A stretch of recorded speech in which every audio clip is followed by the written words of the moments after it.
교회를 다른 말로 하면 믿음의 공동체라고 할 수가 있습니다. 믿는 이들이 한데 모여 이룬 공동체, 믿음의 공동체, 그것이 바로 교회라 할 수가 있습니다. 이처럼 믿음이라고 하는 것은 우리가 모여 있는 이 교회가 무엇인가, 교회를 설명해 주고 또 결정해 줄 만큼 그 정도로 교회에서 중요한 문제입니다. 자, 그런데 교회 안에서 실제로 일어나는 이런저런 문제들을 가만히 들여다보면 대부분의 문제들이 믿음 때문에 있는 문제들인 경우가 참 많습니다. 믿음이 없어서 일어나는 문제가 아닙니다. 물론 그런 문제들도 있지만 되게 심각한 문제일수록 어떤 문제이기가 쉬우냐, 믿음이 없어서 있는 문제들이라기보다도 그저 믿음만 있어서, 그저 믿음밖에 다른 것 없어서 그래서 있는 문제들인 것을 참 많이 보게 됩니다. 즉 믿음만 있으면 다른 건 아무래도 좋다라는 그런 식으로 생각하는 사람들이 교회에는 의외로 많다는 것입니다. 소위 믿는다고 하는 사람 중에서 정말 성경을 안다면 정말로 저런 말과 행동을 할 수 있을까라고 하는 그런 생각을 하는 경우들이 있습니다. 아니 뭐 성경을 굳이 이야기하지 않는다 할지라도 소위 그냥 일반적인 상식만 있다 할지라도 절대로 일어날 수 없는 일들이 믿는다는 명분 아래서 정말 아무렇지도 않게 교회 안에서 일어나는 것, 그럼 그것들을 우리가 지금 보고 있는 거 아니겠습니까? 여러분, 우리의 믿음은 어떤가 한번 점검해 보시죠. 믿는다고 해서 안심할 수가 없습니다. 내게 믿음이 있다고 해서 그러니 괜찮은가? 되었나? 그렇게 생각할 수가 없습니다. 믿음이 이토록 잘못 다루어지면 큰 문제를 만들어낼 수 있다는 것이 사실이라면 믿음 가졌다는 것만이 아니라 그 믿음이 지금 어떤가? 믿음다운 믿음을 내가 가진 게 맞나라고 하는 것, 우리 믿음은 항상 그렇게 점검되어야 마땅할 수가 있습니다. 그래서 오늘 이 말씀 앞에서 우리가 또 한번 묻는 것은 내 믿음 이대로 괜찮은가라고 하는 그런 질문이라고 할 수 있습니다. 우리가 지금 몇 주간에 걸쳐서 믿음에 대해서 살펴보고 있어요. 우리 믿음이 이대로 괜찮은지, 성경 속에서 우리들에게 말해주고 있는 참 믿음을 우리가 소유하고 있는 게 과연 맞는가, 그거 우리가 지금 확인해 보고 있는데요. 제일 첫 주에 저는 여러분과 함께 그런 이야기를 나눴습니다. 우리가 제목은 좀 달랐지만 주제는 이런 겁니다. 믿음은 응답이다. 믿음은 응답이다. 우리가 하나님을 믿을 때 그때 우리가 갖고 있는 그 믿음만 있는 게 아니라는 말씀을 드렸습니다. 우리를 믿어주시는 하나님의 믿음이 있다. 우리가 하나님을 믿을 때는 반드시 그 믿음은 우리가 믿는 것보다 훨씬 더 큰 믿음으로 우리를 믿어주시는 하나님 믿음, 거기에 대한 우리의 믿음은 응답일 뿐이다 라고 하는 그런 이야기를 함께 나눴죠. 그래서 우리가 하나님 믿을 때는 항상 뭐를 고려해야 하느냐, 하나님이 지금 나를 믿어주고 계시다라고 하는 그것을 잊지 말고 우리가 신앙생활할 필요가 있다는 말씀을 여러분과 함께 나눴습니다. 자, 그리고 두 번째 주에 여러분 우리가 함께 나눈 이야기는 믿음은 용기다. 믿음은 용기라는 말씀 함께 나눴죠. 자, 모든 용기는 다 믿음일 수 없습니다. 그렇지만 모든 믿음은 다 용기여야 한다. 그런 말씀 나눴습니다. 그러니까 우리가 믿음이 있다고 말하면서 용기 내지 못하고 있다면 아직 더 믿음을 낼 필요가 있는 것이다 라고 하는 그거 잊지 말자고 하는 말씀을 드렸던 것이죠. 자, 그리고 세 번째 주에 지난주죠. 지난주에 여러분 다 기억하시겠죠? 믿음은 뭐라고 했죠? 알미다. 믿음은 알미다. 이렇게 말씀을 드렸습니다. 자, 믿음과 알의 관계를 잘 정리하셔야 돼요. 마치 집을 짓는 것과 같다. 이렇게 말씀을 드릴 수가 있어요. 든든한 기초 위에 그 위에 선 집이 견고할 수 있는 거 아니겠습니까? 자, 이 믿음이라고 하는 것은 뭐냐? 알미라고 하는 기초 위에 세워지는 집이다. 그리고 기초라고 하는 것은 믿음이란 집이 세워지는 기초다. 이렇게 말씀을 드릴 수가 있습니다. 자, 그러니까 기초인 우리 알의 너비와 깊이가 넓고 또 깊지 않으면 우리에게 큰 믿음이라는 것이 가능하지 않다라고 하는 것이 상식이라고 하는 것이죠. 믿음이 크고 견고하려면 암도 크고 견고해야 된다. 그러니까 믿으면 다 된다는 그런 식의 반지성주의 위험합니다. 너무나도 위험합니다. 어느 정도 우리 믿음을 키워갈 수 있을지 모르지만 지지하는 알미 부족하면 그 믿음은 이내 쓰러지고 주변을 어렵게 만드는 그런 주범이 될 수가 있음을 우리는 잊어서는 안 된다는 거예요. 자, 오늘은 다시 믿음에 대해서 이런 정의 앞에 서보려고 합니다. 오늘 우리가 정의하려고 하는 명제는 바로 이것인데요. 오늘도 한번 따라서 한번 해보시죠. 믿음은 무엇인가? 이런 말로 우리는 정리해 볼 수가 있습니다. 믿음은 질문이다. 네, 믿음은 질문이다라고 하는 것입니다. 아마 뭔가를 질문하는 것을 불신이라고 생각하는 분들의 입장에서는 이게 도대체 또 무슨 얘기하려고 하나, 이제 그런 생각을 하실지 모르겠습니다. 동의가 안 되실지 모르겠어요. 그분들 생각에는 믿음은 질문하지 않는 것인데, 근데 어떻게 질문하는 것을 믿음이라고 얘기를 하나, 이렇게 생각하실 수가 있는 것이죠.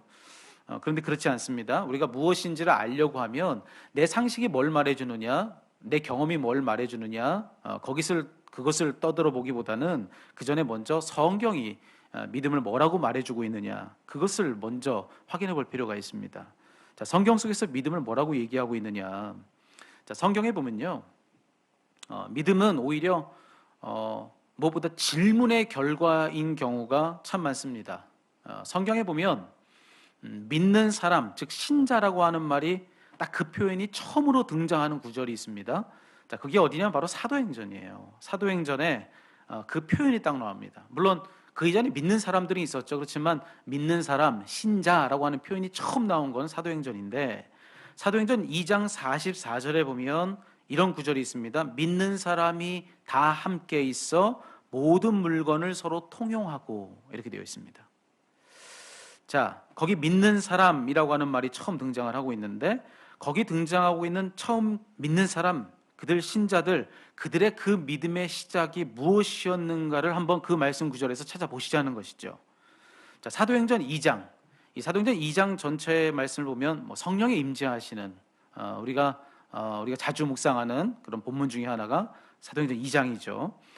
이 사도행전 2장에 보면 거기 제일 첫 부분에 성령께서 오순절날 마가의 다락방에 모여 있었던 예수님의 제자들과 그들 곁 무리들에게 임하시는 장면이 소개가 되고 있습니다. 그로 인한 변화는 참 놀라웠습니다. 그들은 성령의 임재 가운데 한순간 달라지기 시작했습니다. 자, 그리고 그들 중에 한 사람 베드로는 그들 중에 특별한 성령의 충만함을 받았고, 그는 자리에서 일어나서 그들 주변에 모여 있었던 유대인들을 향해서 설교하기 시작합니다. 예수님이 누구셨는지, 그 예수님을 어찌 다루어 그분이 십자가에 달려 돌아가셨는지, 그는 담대히 그것을 외치기 시작했던 것이죠. 자, 베드로의 그 외침, 베드로의 그 설교를 들었던 사람들의 마음 속에 큰 찔림이 있었다고 성경은 말해줍니다. 자, 그래서 그 찔림과 함께 그들이 물었던 질문이 있어요. 베드로와 그 곁에 다른 사도들을 향하여서 사람들이 이렇게 묻기 시작합니다. 이렇게 묻습니다. 형제들아, 우리가 어찌할꼬? 형제들아, 우리가 어찌할꼬? 자, 바로 이 질문입니다. 바로 이 질문. 이 질문을 물었던 바로 그들이 훗날 그들이 가진 모든 것을 서로에게 통용했던 처음 믿는 자라고 소개되었던 그런 그들이 된 것입니다. 여러분, 이처럼 믿음의 첫 시작은 어디에서부터 시작됐느냐? 성경에 보니까 질문에서부터 시작됐다. 질문. 만약 그때 그들이요, 베드로의 설교를 듣고서 그들 안에서 일었던 그 질문 앞에 그들이 진지하게 서지 않았다면 그래도 그들에겐 그 믿음이 가능했겠는가? 저는 그렇지 않았을 거라고 확신합니다. 그들의 믿음은 바로 질문에서부터 시작됐다. 그 질문 앞에 진지하게 정직하게 선 그날로부터 믿음의 역사는 시작됐다라고 하는 것이 성경이 우리에게 들려주고 있는 사실이라고 하는 것이죠. 그렇기 때문에 여러분, 질문은 모든 믿음의 첫 출발점으로서 충분히 중요하게 다루어질 필요가 있습니다. 여러분, 지금껏 이 말씀 앞에 서 계신 여러분들 중에서 아무 질문하지 않는 것을 믿음으로 알았던 분들이 계셨다고 한다면, 여러분, 그것이 믿음에 대한 얼마나 큰 오해인지를 이 말씀을 통해서 깨닫고 서둘러 그 착각으로부터 깨어나는 여러분 되기를 바랍니다. 여러분, 절대로 잊지 마십시오. 성경 속 제일 처음 신자라 불렸던 이들은 무엇보다 질문했던 사람들이라는 사실, 여러분, 이것을 절대로 우리는 잊어서는 안 된다는 것입니다. 여러분, 우리도 우리 자신을 두고 한번 이 시간에 자문해 봤으면 좋겠어요. 지금 믿는다 말하고 있는 여러분에겐 모든 믿음의 첫 출발점이라고 할 수 있는 질문 그리고 물음이 있습니까? 여러분의 신앙생활 속엔 혹시 언제부턴가 아무런 질문과 물음이 없어진 것은 아닙니까? 만약 그렇다고 한다면 그것은 여러분의 믿음을 반증하는 것이 아닙니다. 여러분의 믿음이 더 이상 자라지 않고 있음을 반증하는 결과일 수 있으니 여러분 조심하셔야 된다는 거예요. 여러분 생각해 보세요. 만약 하나님의 존재의 크기가 우리보다 작다면 그러면 어느 순간부터는 우리에게 더는 질문이 필요 없어질 것입니다. 마치 처음에는 신기하고 궁금했던 장난감이 조금 가지고 놀다 보면은 더 이상 호기심이 생기지 않는 그냥 무덤덤한 것이 되어버리듯이, 여러분 하나님이 정말로 우리보다 그 크기가 작은 그런 존재라고 한다면 질문할 이유가 뭐가 있겠습니까? 어느 순간부터는 질문할 필요가 없어지는 것이죠. 그런데 도대체 하나님에 대해서, 진정 하나님에 대해서 우리가 더 이상 아무런 질문이 없게 되려고 한다면 그러면 우리의 믿음의 크기가 정말로 어느 정도여야 그게 가능할까? 여러분 그 정도의 믿음을 우리가 갖는 것이 정말로 가능한 일일까? 여러분 하지만 우리 솔직히 스스로를 돌아보면 어떻습니까? 우리가 어느 때는 정말로 기가 막힌 은혜를 경험할 때가 있잖아요. 그런 기가 막힌 은혜를 경험하고 나서 이제 그분을 다 알게 된 것처럼 느껴져서 그렇게 이제부터는 신앙생활에 더는 번민이었고 고민이 없을 것 같지만 얼마 지나지 않아서 전혀 그분을 모르는 사람처럼 돼서 또 질문하고 또 질문했던 그런 시간들이 지난 날이 얼마나 많았습니까?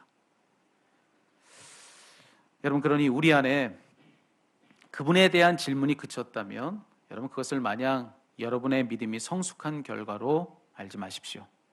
오히려 그것은 우리들의 믿음의 성장이 멈춘 결과있으니, 그런 결과일 수 있으니 여러분 조심하고 또 주의를 기울여서 여러분 속을, 여러분 믿음이 진짜 지금 어떤지 이것을 잘 살펴보셔야 된다는 거예요. 자, 오늘 우리가 누가복음 19장을 읽었는데요. 오늘 읽은 이 말씀이 우리들에게 그것을 가르쳐주는 아주 좋은 증거가 됩니다.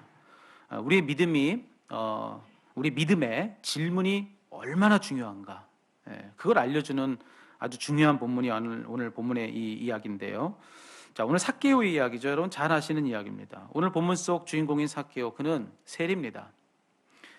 그는 자기 자신도 유대인이었지만 유대인들의 원수였던 로마 제국의 편에 섰던 사람이에요. 그래서 세를 거두면서 자기 동족들을 수탈하는데 앞장섰던 사람이 바로 삭개오입니다.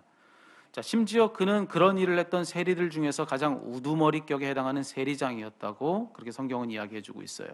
그것뿐만이 아니죠. 성경은 사족을 하나 더 붙여놨습니다. 그가 부자였다, 이렇게 얘기를 해주고 있습니다. 여러분 여기에 있는 그에 대한 소개가 뜻하는 바가 여러분 뭐라고 생각하세요? 부자는 통상 많은 것을 다 가진 사람을 뜻합니다. 하지만 저는 여기서 전혀 정반대 의미로 이 구절이 들리는 것 같았습니다. 그가 가진 것이 많았는지는 모르지만 여러분 실제로 그의 내면은 텅 비어서 한없이 공허했을 것입니다. 게다가 온 세상의 미움을 다 받고 있는 그런 처지에 있으니 그의 내면의 빈 구멍이 도대체 얼마나 컸을까요? 그러니 지금 성경이 그를 두고서 그는 부자다 이렇게 얘기해주고 있지만 여러분 그 큰 소리 뒤에서 울리는 메아리는 우리들에게 어떤 소리를 듣게 해주고 있습니까? 실상 그는 정반대로 영적으로 얼마나 가난한 빈자인가, 오늘 이 본문은 그것을 우리들에게 증언해주고 있는 대목이라고 할 수가 있어요. 아마도 그래서였을 것입니다. 인생의 공허함을 느끼고 번민하던 이 삭개오, 그가 예수님의 소식을 듣는 거예요. 그간 소문으로만 들었던 예수님이 자기가 살고 있는 여리고를 지금 지나가신다, 그 소식을 그가 듣는 겁니다. 그는 그분이 어떤 분이신가 그것을 보고 싶었습니다. 그래서 속히 큰 길로 달려나가 봤습니다. 하지만 어땠죠? 이미 예수님 곁에는 수많은 사람들이 모여 있었어요. 키가 작은 그는 예수님을 볼 수가 없었습니다. 자, 그렇다고 해서 자기를 미워하는 그 군중들 틈으로 들어갈 수도 없었습니다. 자, 그래서 그가 어떤 선택을 합니까? 그 곁에 있었던 돌 무화과 나무 위로 그는 올라갔다는 거예요. 자, 그러자 저 멀리서 예수님이 서 계신 것이 보였다는 것, 그게 오늘 본문의 이야기 아닙니까? 자, 그런데 진짜 이야기는 여기서부터 시작되는 것입니다. 예수님이 나무 위에 있는 삭개오를 보신 거예요. 그리고 그의 이름을 불러주십니다. 삭개오야. 그러면서 뭐라고 말씀하십니까? 속히 내려오라. 내가 오늘 내 집에 유하여야 하겠다. 자, 예수님은 그 말씀과 함께 그의 집으로 들어가십니다. 다른 말로 그의 삶 속으로 들어가셨다는 뜻이에요. 그의 삶 한가운데로 예수님이 들어가 주신 겁니다. 그래서 이제 그로 인하여서 그의 삶은 이전에 없던 전혀 새로운 변화를 맞이하게 되었더라 라고 하는 거, 이게 오늘 본문의 이야기 아니겠습니까? 자, 그런데 오늘 이 본문의 이 이야기 속에서 이 전체 이야기 가운데 우리가 주의를 기울여야 하는 아주 중요한 구절이 하나가 있습니다. 그것이 바로 3절입니다. 여러분 3절의 말씀을 제가 읽어드릴게요. 그가 예수께서 어떤 사람인가 하여 보고자 하되 키가 작고 사람이 많아 할 수 없어. 자, 여기 이 구절을 여러분 가만히 한번 잘 들여다보십시오. 오늘 말씀에도 보니까 여기 일어난 모든 사건의 첫 출발점이 뭐였는가 봤더니만 역시나 질문이더라는 것입니다. 질문. 거기 그렇게 되어 있죠. 그가 예수께서 어떤 사람인가 하여 보고자 하되, 삭개오에겐 질문이 있었던 겁니다. 어떤 질문이냐? 예수님은 과연 누구신가? 그에겐 질문이 있었습니다. 이 시대 대표적인 기독교인 철학자 중에 하나인 강영한 교수가 쓴 책이 있습니다. 믿는다는 것. 이 책에 보면 바로 이 구절에 삭개오가 가졌던 그때의 그의 그 질문의 동기가 무엇인가, 이것을 잘 설명해주고 있는 대목이 있습니다. 자, 그의 설명을 빌자면 이렇습니다. 이때 예수님이 누군지를 알고자 했던 삭개오의 그 질문의 동기는 그저 단순한 호기심이 아니었다라고 하는 것입니다. 여기 본문에 이렇게 되어 있죠. 그가 예수께서 어떤 사람인가 보고자 했다, 이렇게 되어 있습니다. 자, 그런데 이 구절을 헬라어 원문으로 읽어보면 그 실제 의미는 훨씬 더 강한 어조라고 하는 것입니다. 그래서 강영한 교수는 이 헬라어 원문의 의미를 고려해서 본인의 사역으로 이 구절을 이렇게 번역해 두고 있습니다. 그는 예수가 누구인지를 보기 위해서 찾아 나섰다. 여러분, 이 차이가 여러분에게 보이십니까?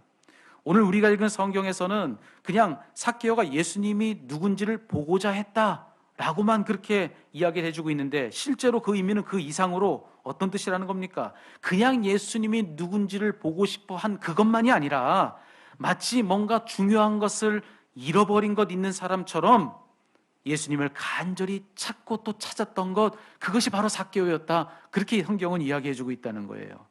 즉 이때 삭개오의 심중의 동기는 그냥 단순한 호기심, 궁금증, 그런 게 아니라 간절히 예수님을 알고자 그분을 찾는 열망, 갈망, 그게 바로 그의 심중의 동기였다는 것이죠. 여러분, 그렇다고 한다면 믿는 우리에게 질문이 왜 그렇게 중요한가? 이로써 우리가 또 한 번 확인하는 것입니다.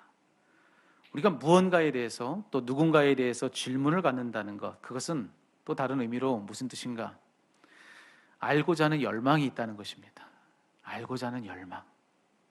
만약 맞선을 보러 나갔다고 한번 생각해 보세요. 상대방에 대해서 정말로 아무것도 궁금하지 않다면, 묻고 싶은 게 하나도 없다면 그것은 무슨 뜻이겠습니까? 호감이 없는 것이죠. 호감이 없으면 관심도 없고, 그러면 물을 것도 없습니다. 하지만 맞선 장소에 딱 나가서 보니까 자기가 꿈꾸던 이상형인 거예요. 성격도 어쩜 그렇게 나랑 딱 맞는 사람인 거예요. 여러분, 한번 생각해 보세요. 오래전부터 내 꿈속에서 만나온 이상형이니까, 성격도 어쩜 나를 똑같이 복제해 놓은 것처럼 나랑 똑같으니까, 그러니 궁금한 것이 하나도 없습니까? 아니요. 오히려 반대로 궁금한 것이 한둘이 아닐 것입니다. 왜 그렇죠? 호감이 있으니까. 호감이 있으니까 관심이 생기고, 그러다 보니 묻고 싶은 것이 많아진 것입니다. 여러분, 만약에 여러분의 신앙에 질문이 그쳤다면, 그렇다면 혹시 그것이 그분을 사랑하는 여러분의 마음에 문제가 생긴 것은 아닌지 돌아보셔야 됩니다. 어쩌면 지금 우리에겐 질문이 없는 것이 아니라 관심이 없는 것일 수도 있기 때문에 그렇습니다. 물론 우리가 입으로 그분을 알기를 원한다고 그렇게 고백하죠. 그분을 열망하고 갈망하는 그런 찬양을 얼마나 멋들어지고 애절하게 우리가 많이 부릅니까? 하지만 아무리 그렇게 해도 실제로 우리 마음에 그분을 알고자 하는 그런 열망과 그런 갈망이 없으면 질문은 그치고 마는 것입니다. 그러니 질문이 그쳤다면 혹 그래서 그런 건 아닌지 우리 속을 빨리 떠들어 보셔야 된다는 말씀을 드리는 것입니다.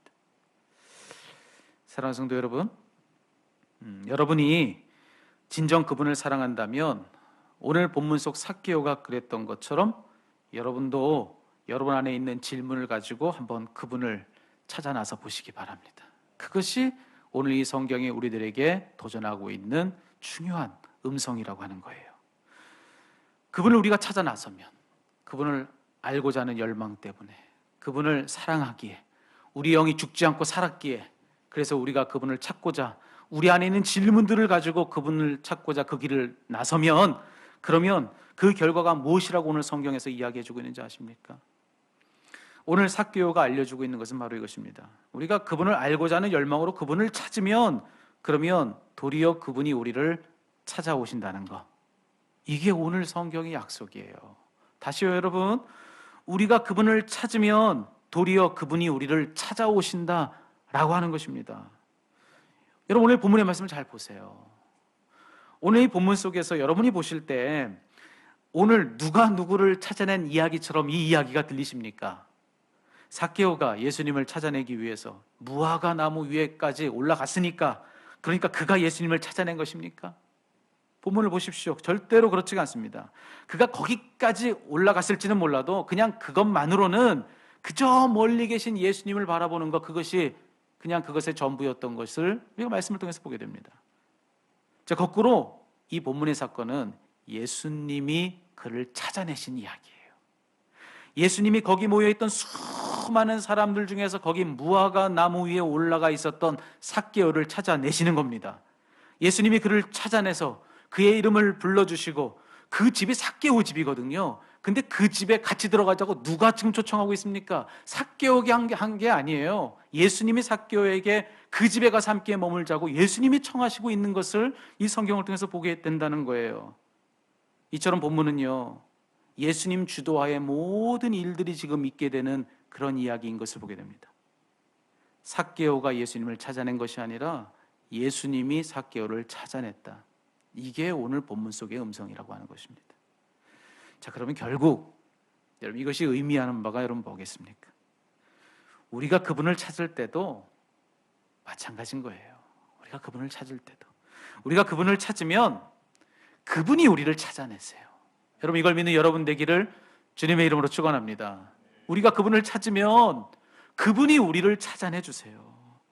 만약 우리가 그분을 찾는 그것이 주님과 우리 사이에 일어난 일의 전부라고 한다면, 그냥 그것만으로는 그분은 우리에게서 언제나 멀 뿐입니다. 저 멀리 계시는 분일 뿐입니다. 하지만 우리가 그분을 찾을 때 거꾸로 그분이 우리를 찾아내 주시는 거라고 한다면, 그래서 우리 삶 속으로 들어와 주시는 게 맞다고 한다면, 우리가 느끼는 거리가 어느 정도라 할지라도 실상 영적으로 그분과 우리의 거리는 언제나 가깝다. 그분은 언제나 우리 곁에 계시는 분이라고 우린 자신 있게 고백할 수 있다고 하는 것입니다. 그러니 이제 삭개오가 그랬듯이 여러분, 도전합니다. 여러분도, 우리도 열망하면서 우리 안에 있는 그 질문들 속에 숨어있는 그 길을 잘 따라가며 그분을 한번 찾아보시자는 거예요. 삭개오가 나무 위에 올라서 그분을 찾았듯이 여러분, 우리도 한번 그분을 찾아보자고 그렇게 말씀을 드리는 것입니다. 그러면 그 결과는 뭐라고요? 그분이 우리를 찾아내 주신다는 것입니다. 여러분, 지금 여러분에게 어떤 질문이 있습니까? 한번 여쭤보고 싶어요. 오늘 이 말씀 가운데 여러분 속을 한번 잘 돌아보십시오. 특별히 지금 이 시간, 이 시대, 이곳, 지금 오늘을 살고 있는 우리들이 우리 속을 한번 잘 들여다보셨으면 좋겠습니다. 여러분, 사실 한 사람의 신앙인으로서 살면서 요즘같이 질문이 많은 때가 또 없는 것 같아요. 그렇죠, 여러분? 도대체 멈출 기미를 보이지 않고 조금만 방심하면 한순간 가장 깊숙한 곳까지 치고 돌아서 우리의 삶을 다 뒤흔들어 버리는 이 바이러스의 이 공격 앞에서 여러분, 우리가 이 질문을 묻지 않을 수가 있습니까? 지금 이런 이때에 예수님은 누구신가? 여러분, 이처럼 끝이 보이지 않는 혼란 속에서 그냥 그것만으로도 우리가 힘들고 어려운데, 그럼 지금 우리가 겪고 있는 현실은 무엇입니까? 지금 믿음을 빙자한 몰상식으로 비상식적인 음모론에 사로잡혀서 교회를 마치 바이러스의 온상인 것처럼 만들어가고 있는 소위 일부 믿는 사람들의 행태를 보면서 우리는 또 묻지 않을 수가 없습니다. 지금 이와 같은 이런 때에 예수님은 과연 누구신가? 얼마 전에 제 둘째 아이가 와서 그래요. 자기 친구가 자기한테 물어보더라는 거예요. 너 교회 다녀? 이렇게 물어봤대요. 그래서 나 교회 다니는데, 그랬더니만 며칠 전의 이야기예요. 그랬더니만 의자를 끌더니만 딴 데로 가더라는 거예요. 여러분, 기가 막힌 일 아닙니까? 여러분, 그리스도의 몸으로서 가장 고결한 교회와 그 몸의 일부여 그분의 거룩한 신부인 여러분 성도의 삶에 이 아름다움이 이와 같이 훼손된 지금 이때 우리가 이 질문을 묻지 않을 수 있습니까? 예수님은 누구신가? 예수님은 누구신가? 여러분, 우리의 질문이 그것만이 아니잖아요. 지금 모든 것이 절망스러운 이때에 온 세상으로부터 들려오는 소식은 얼마나 우울합니까? 얼마나 두렵습니까? 여러분, 뉴스를 들으니까 얼마 전에는 이런 기사가 정말 하루에 다 나오더라고요.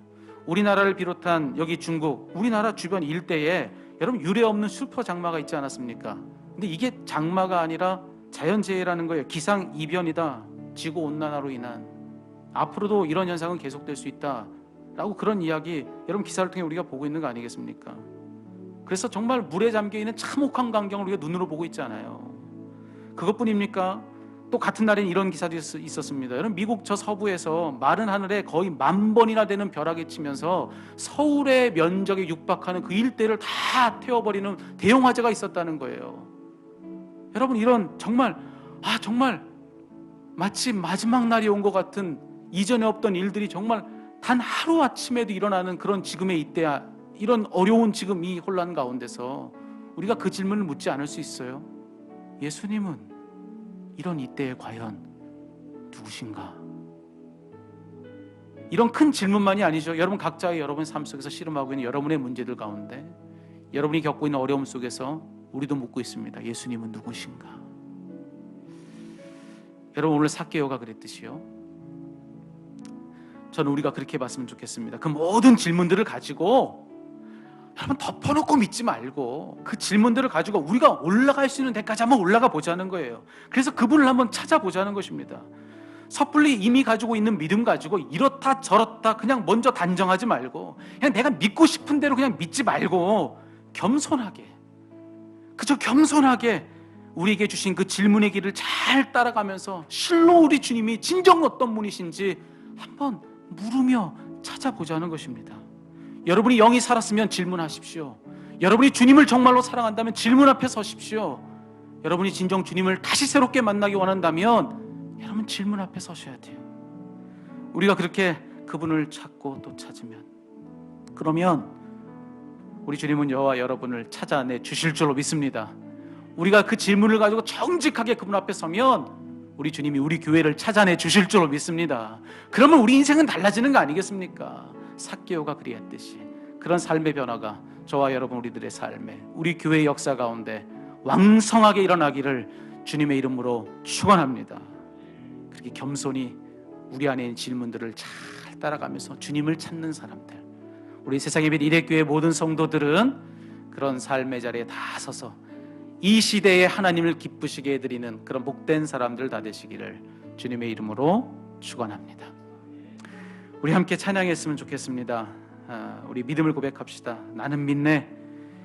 주님께서 우리에게 승리 주실 것을 기대하면서 우리 함께 이 찬양을 우리의 고백으로 하나님께 올리겠습니다.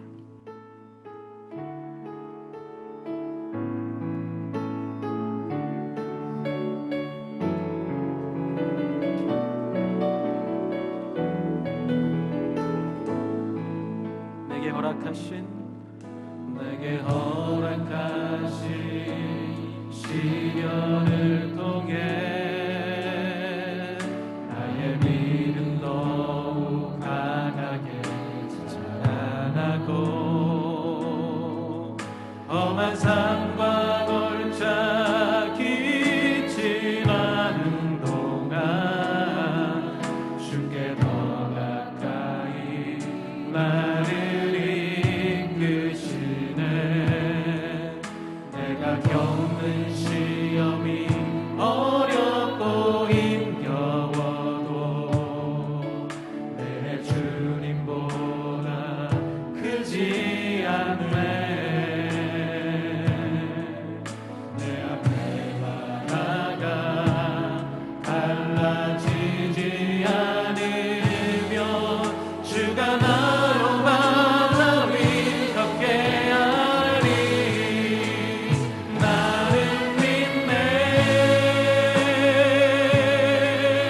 주의 능력으로 내 삶 새롭게 되리.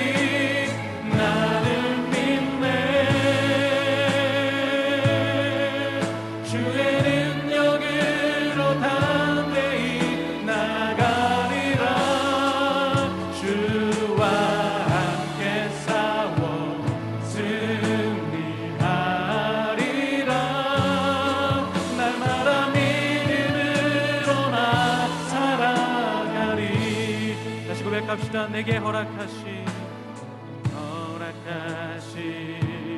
시련을 통해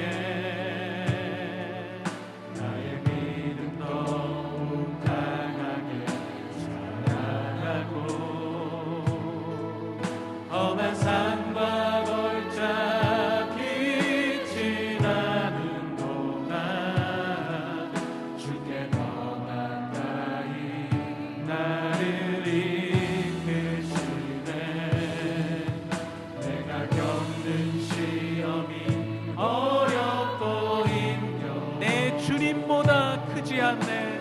내 주님보다 크지 않네. 내 앞에 바다가 가라지지 않으면 주가 나로 바다 위 함께하리. 나는 믿네.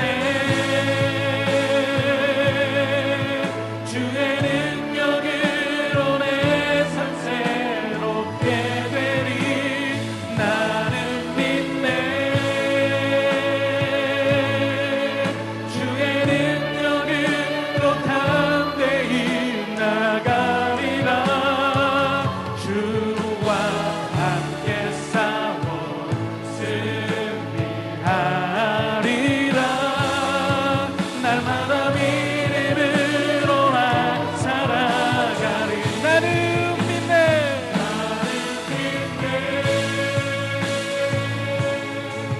주의 능력으로 내 삶 새롭게 되리. 나는 믿네. 주의 능력으로 담대히 나가리라. 주와 함께 승리하리라. 날마다 믿음으로 나 우리 솔로 피 들면서 나는 믿네.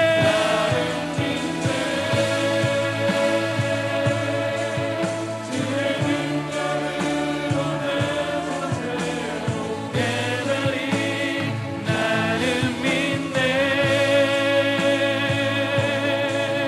주의 능력으로 담대히 나가리라. 주와 함께 싸워 승리하리라. 날마다 믿음으로 나 우리 마지막으로 고백합시다. 나는 믿네.